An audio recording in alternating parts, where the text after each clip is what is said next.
নমস্কার বন্ধুরা, একটা গুড নিউজ রয়েছে, সেটা হচ্ছে ইন্ডিয়ান এয়ারফোর্সে গ্রুপ সি সিভিলিয়ান পোস্টে নিয়োগের বিজ্ঞপ্তি প্রকাশিত হয়েছে। ঠিক আছে, এখন আমাকে প্রশ্ন যদি করো যে গ্রুপ সি সিভিলিয়ান পোস্ট কেমন, কী জাতীয় পোস্ট, দেখো তোমাদের একটা কথা বলছি। তোমরা যখন সিএপিএফ অর্থাৎ সেন্ট্রাল আর্ম পুলিশ ফোর্সের যে সমস্ত ফোর্সগুলো রয়েছে, বিএসএফ, সিআইএসএফ, অসম রাইফেল, সিআরপিএফের ট্রেডসম্যানের যখন ভ্যাকান্সি বেরোয় তোমরা দেখো, সেখানে LDC, store keeper, MTS, cook, ঠিক আছে, ওয়াশারম্যান, এরকম জাতীয় বিভিন্ন ধরনের পোস্ট প্রকাশিত হয়। ঠিক একইভাবে ইন্ডিয়ান এয়ারফোর্সের ক্ষেত্রে গ্রুপ সি সিভিলিয়ানের কিছু পোস্ট রয়েছে, যার শিক্ষাগত যোগ্যতা শুধুমাত্র মাধ্যমিক এবং উচ্চ মাধ্যমিক। এখানে যে সমস্ত পোস্টের কথা উল্লেখিত রয়েছে, কোনো পোস্টেরই শিক্ষাগত যোগ্যতা কিন্তু গ্র্যাজুয়েশন নেই, শুধুমাত্র মাধ্যমিক এবং উচ্চ মাধ্যমিক। তো তোমাদের প্রত্যেকে বলবো, যারা বিশেষ করে আমাদের ওয়েস্ট বেঙ্গল থেকে বিলং করছো, তোমাদের প্রত্যেকে বলবো পোস্টগুলো একটু ভালো করে দেখো, যদি তোমার ইচ্ছা হয়ে থাকে, এবং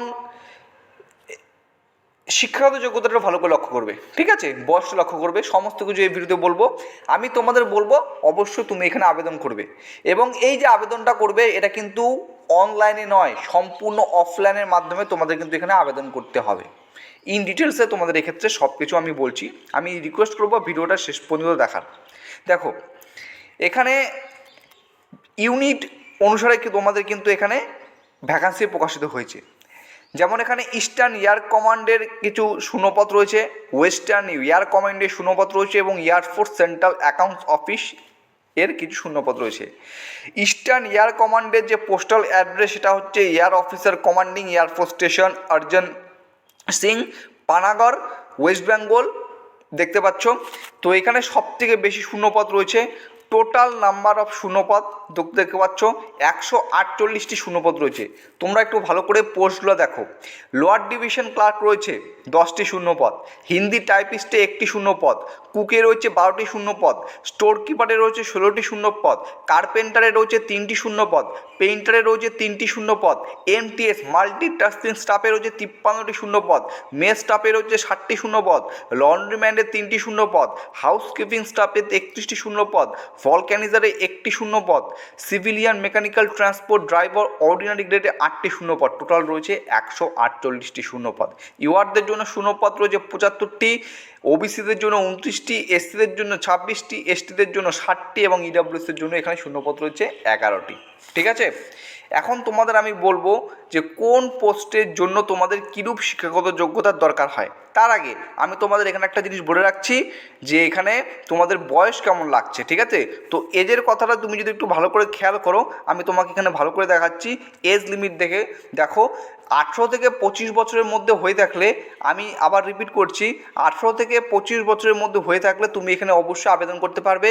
তুমি যদি ওবিসি ক্যাটাগরি থেকে বিলং করো তাহলে এখানে 3 বছরের ছাড় পাবে, এসসি এসটি ক্যাটাগরি থেকে বিলং করলে তুমি এখানে কিন্তু 5 বছরের ছাড় পাবে।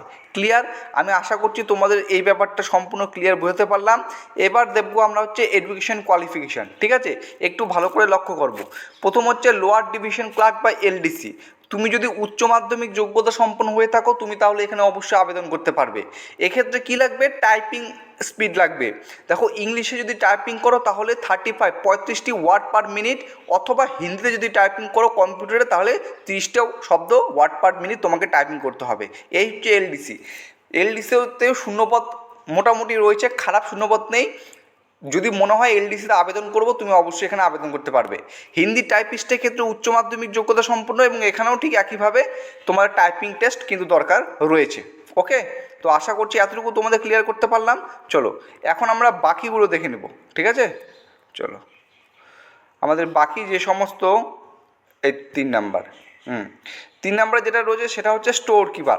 তোমরা দেখতে পাচ্ছ ভালো করে, চলো তোমাদের এখন দেখিয়ে দিচ্ছি। দেখো, স্টোর কিপার, স্টোর কিপারে উচ্চ মাধ্যমিক পাস। দেখো, স্টোর কিপারের ক্ষেত্রে দু রকমের এখানে কিন্তু শিক্ষাগত যোগ্যতার রকম হচ্ছে। একটা এসেনশিয়াল মানে বাধ্যতামূলক, একটা যে ডিজারেবল যদি থেকে থাকে তাহলে তোমাকে প্রাধান্য দেওয়া হবে। যদি তোমার থেকে নাও থাকে তাহলেও অসুবিধা নেই, তুমি যদি শুধুমাত্র উচ্চ মাধ্যমিক পাস করে থাকো তাহলে তুমি এখানে আবেদন করতে পারবে। স্টোর কিপারের ক্ষেত্রে উচ্চ মাধ্যমিক যোগ্যতা, এখানে এক্সপিরিয়েন্স এসে তুমি যদি কোনো প্রাইভেট কিংবা পাবলিক সেক্টরে তুমি যদি স্টোর কিপারে কোনো কাজ করে থাকো তাহলে সেক্ষেত্রে তোমাকে অগ্রাধিকার দেওয়া হবে, জাস্ট এতটুকুই। সিভিলিয়ান মেকানিক্যাল ট্রান্সপোর্ট ড্রাইভার যে এই পোস্টটা রয়েছে, মাধ্যমিক পাস হতে হবে, তোমাকে এখানে ড্রাইভিং লাইসেন্স থাকতে লাগবে লাইট অথবা হেভি ভেহিকেলের ক্ষেত্রে, proficient skill driving, knowledge of motor mechanism, 2 years experience in driving motor vehicle, এই সমস্ত যোগ্যতা কিন্তু লাগবে সিভিলিয়ান মেকানিক্যাল ট্রান্সপোর্ট ড্রাইভারের ক্ষেত্রে, ঠিক আছে। এবার আমি আসবো হচ্ছে কুকের ক্ষেত্রে। অনেকেরই প্রশ্ন, কুকের ক্ষেত্রে শিক্ষাগত যোগ্যতা কীরূপ দরকার। কুকের ক্ষেত্রে দেখো, কুকের ক্ষেত্রে যদি মাধ্যমিক পাস করে থাকো অবশ্যই এখানে আবেদন করতে পারবে, কিন্তু এখানে একটা জিনিস চেয়েছে, সেটা হচ্ছে ক্যাটারিংয়ের ডিপ্লোমা অথবা 1 বছরের তোমার এক্সপিরিয়েন্স লাগবে এই কুক ট্রেড এই ক্ষেত্রে, ঠিক আছে। কুকের ক্ষেত্রে কিন্তু মাধ্যমিক পাসের পাশাপাশি একটা তোমার সার্টিফিকেট লাগবে অথবা ডিপ্লোমা লাগবে কিসে, ক্যাটারিংয়ে, 1 বছরের এক্সপিরিয়েন্স লাগবে ট্রেডে। পেইন্টারের ক্ষেত্রে মাধ্যমিক পাস থাকলে আবেদন করতে পারবে, এর পাশাপাশি আইটিআই সার্টিফিকেট লাগবে কোন ট্রেডে, পেইন্টার ট্রেডের ক্ষেত্রে। কার্পেন্টারের ক্ষেত্রে মাধ্যমিক পাস, এর পাশাপাশি আইটিআই ট্রেড সার্টিফিকেট লাগবে কোন ট্রেডের ক্ষেত্রে, কার্পেন্টার ট্রেডের ক্ষেত্রে। দেখো, হাউসকিপিংয়ের ক্ষেত্রে কিন্তু এরূপ কোনো এক্সপিরিয়েন্স বা ট্রেডের প্রয়োজন নেই। হাউসকিপিংয়ের ক্ষেত্রে যেটা দরকার সেটা শুধুমাত্র ম্যাট্রিকুলেশন পাস, শুধুমাত্র মাধ্যমিক পাস হয়ে থাকলে আবেদন করতে পারবে। লন্ড্রিম্যানের ক্ষেত্রেও শুধুমাত্র মাধ্যমিক পাস হয়ে থাকলে আবেদন করতে পারবে। যদি ডেজিরেবল এটা যদি নাও থাকে তোমার কোনো, তাতেও কোনো অসুবিধা নেই, তাও তুমি এখানে আবেদন করতে পারবে। যদি কারো থেকে থাকে ডেজিরেবল, 1 বছরের কোনো এক্সপিরিয়েন্স থাকে কোনো অর্গানাইজেশন, তাহলে তাকে অগ্রাধিকার দেওয়া হবে, জাস্ট এতটুকুই। মেস স্টাফের ক্ষেত্রে সেম একইভাবে মাধ্যমিক পাস। মাল্টিটাস্কিং স্টাফ যেটা রয়েছে মোস্ট ইম্পর্টেন্ট, এটা একটু ভালো করে দেখো, যেখানে কিন্তু 53টা শূন্যপদ রয়েছে এমটিএসের ক্ষেত্রে, এখানে মাধ্যমিক পাস হয়ে থাকলে তুমি কিন্তু অবশ্যই আবেদন করতে পারবে। অথবা তুমি যদি কোনো অর্গানাইজেশন বা ইনস্টিটিউটের ক্ষেত্রে 1 বছরে ওয়াচম্যান, লাস্কার অথবা গার্ডেনার এই সমস্ত পদে তুমি থেকে থাকো, এক্সপিরিয়েন্স থেকে থাকে, তাহলে তোমাকে কিন্তু এক্ষেত্রে অগ্রাধিকার দেওয়া হবে। এবং ভলক্যানাইজার এই পদের ক্ষেত্রে মাধ্যমিক পাস হয়ে থাকলে তুমি এখানে অবশ্যই আবেদন করতে পারবে, ঠিক আছে। আশা করছি তোমরা এটা বুঝতে পারলে যে 12টা যে টোটাল যে পোস্ট রয়েছে, 12টা পোস্টের জন্য কীরূপ শিক্ষাগত যোগ্যতা দরকার, এক্ষেত্রে কিন্তু আমি তোমাদের সামনে তুলে ধরলাম। এরপর হচ্ছে মোড অফ সিলেকশন, এটা একটু ভালো করে লক্ষ্য করবে। সিলেকশনটা কিভাবে হবে, সিলেকশনটা একদম ইজি হবে। সেটা হচ্ছে যারা এলিজিবল ক্যান্ডিডেট তাদের প্রথমে অ্যাপিয়ার করা হবে কিসে, রিটেন টেস্টে। রিটেন টেস্ট দেওয়া হবে, রিটেন টেস্টের যে কোশ্চেন সেটা হবে হচ্ছে তার এডুকেশন কোয়ালিফিকেশন বেসড, ঠিক আছে। চলো, কিছু নাই, প্রথমে রিটেন টেস্ট হবে, তারপরে কিছু কিছু পোস্টের ক্ষেত্রে যদি স্কিল টেস্ট রয়েছে, প্র্যাকটিক্যাল বা ফিজিক্যাল টেস্ট রয়েছে, তারপরে ডিভির মাধ্যমে তোমাদের এখানে নিয়োগ করা হবে, সম্পূর্ণ ইজি প্রসেসে, ঠিক আছে। দেখো, এবার তোমাদের সিলেবাসটা একটু বলছি, দেখো সিলেবাসটা একটু লক্ষ্য করো। তুমি যদি লোয়ার ডিভিশন ক্লার্ক এবং হিন্দি টাইপিস্ট এই দুটি পদের ক্ষেত্রে আবেদন করো, তাহলে তোমার যে সিলেবাস হবে রিটেন এক্সামের জন্য, জেনারেল ইন্টেলিজেন্স থেকে কোশ্চেন আসবে, ইংলিশ ল্যাঙ্গুয়েজ থেকে আসবে, নিউমেরিক্যাল অ্যাপটিটিউড মানে ম্যাথ থেকে আসবে এবং জেনারেল অ্যাওয়ারনেস থেকে আসবে। তুমি যদি এমটিএইচ, এইচকেএস, লন্ড্রিম্যান, মেস স্টাফ এবং ভলক্যানাইজার এই সমস্ত পদের ক্ষেত্রে আবেদন করো, তো জেনারেল ইন্টেলিজেন্স, রিজনিং থেকে কোশ্চেন আসবে, নিউমেরিক্যাল অ্যাপটিটিউড থেকে কোশ্চেন আসবে, ইংলিশ থেকে কোশ্চেন আসবে এবং জেনারেল অ্যাওয়ারনেস থেকে কোশ্চেন আসবে। এবং 1 এবং 2 এই দুটি পোস্ট বাদে বাকি যে সমস্ত ট্রেড বা পোস্ট রয়েছে সেগুলোর ক্ষেত্রে সিলেবাস হবে general intelligence, reasoning, numerical aptitude, English, general awareness, trade বা পোস্ট রিলেটেড কোশ্চেন যেটা হবে তোমাদের কিন্তু 2টি ল্যাঙ্গুয়েজ হবে, একটা ইংলিশ হবে আর একটা হবে হচ্ছে হিন্দিতে, ঠিক আছে। এবার দেখো, যেটা মোস্ট ইম্পর্টেন্ট সেটা হচ্ছে নিয়োগ পদ্ধতি। প্রথমে তোমাদের রিটেন টেস্ট হবে, যেখানে 100টি কোশ্চেন থাকবে। তারপর 2 নম্বর হচ্ছে কিছু কিছু পোস্টের ক্ষেত্রে দেখবে স্কিল টেস্ট আছে বা ফিজিক্যাল টেস্ট আছে বা প্র্যাকটিক্যাল টেস্ট হবে, যেখানে শুধুমাত্র তোমাদের কিন্তু কোয়ালিফাই করতে হবে, ঠিক আছে, শুধুমাত্র কোয়ালিফাই করতে হবে। লাস্ট ডেট কবে, the last date of receipt of application from 30 days from the date of publication of advertisement প্রকাশিত হচ্ছে আজকে, অর্থাৎ এটা হচ্ছে জানুয়ারি, ফেব্রুয়ারি, মার্চ, এপ্রিল, মে, 17ই মে থেকে জানুয়ারি, ফেব্রুয়ারি, মার্চ, এপ্রিল, মে, জুন মাসের 15 তারিখ পর্যন্ত, ঠিক আছে। এই হচ্ছে 1 মাস তোমরা এখানে কিন্তু আবেদন করতে পারবে। এবং আবেদন যেটা হবে এটা কিন্তু সম্পূর্ণ কিন্তু অফলাইনের মাধ্যমে তোমাদের কিন্তু এখানে আবেদন হবে। আমি তোমাদের রিপিট করে বলছি, এটা কিন্তু সম্পূর্ণ অফলাইনের মাধ্যমে আবেদন হবে। এবং অফলাইনে যেখানে আবেদন হবে তার যে এখানে যে ফর্মটা, এই ফর্মটা কিন্তু এখানে উল্লেখ করা আছে, একটু ভালো করে দেখা নাও। এই দেখো, proforma application for the post of, কোন পোস্টের জন্য আবেদন করতে চাচ্ছ, এমটিএস, এলডিসি ইত্যাদি ইত্যাদি, সেখানে তোমাকে লিখতে হবে কোন ইউনিট থেকে। Post applied for, name of the candidates, তোমার নাম, বাবার নাম, date of birth, age, address, present address, permanent address, state, caste, education qualification ইত্যাদি ইত্যাদি এখানে তোমাকে কিন্তু পুট করতে হবে, ঠিক আছে। তারপর এর সাথে এই অ্যাপ্লিকেশন ফর্মের সাথে তোমার যে প্রয়োজনীয় ডকুমেন্টস সেগুলো অ্যাটাচ করে একটা নির্দিষ্ট ঠিকানায়, কোন ঠিকানায় তুমি পাঠাবা সেটাও কিন্তু তোমাকে এখানে সুন্দর করে উল্লেখ করতে হবে। কারণ এই দেখো এখানে দেখতে পাচ্ছ জি নাম্বার পয়েন্টটা লক্ষ্য করো, যে application form duly typed in English, Hindi, with recent photograph, duly self attested, any other supporting document, self attested, self address envelope with stamp, rupees 10 pasted.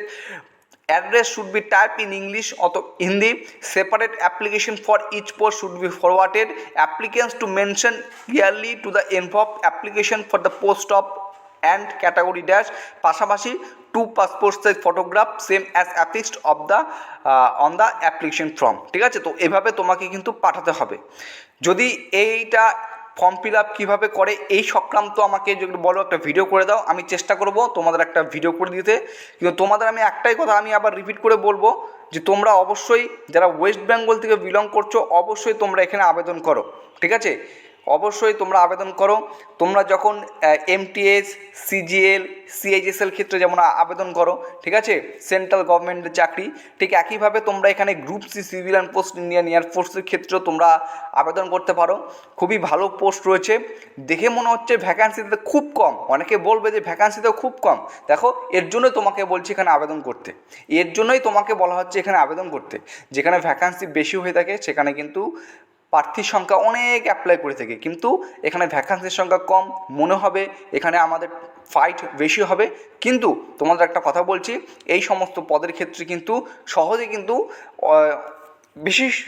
অধিকাংশ প্রার্থী অ্যাপ্লিকেশন করতে চায় না, কারণ ইন্ডিয়ান এয়ারফোর্সের চাকরি করব, বাইরে থাকতে হবে, এরকম মানসিকতা যদি থেকে থাকে, অনেকেরই থেকে থাকে, তো আমি তোমাদের বলবো তুমি এখানে অবশ্যই আবেদন করতে পারবে।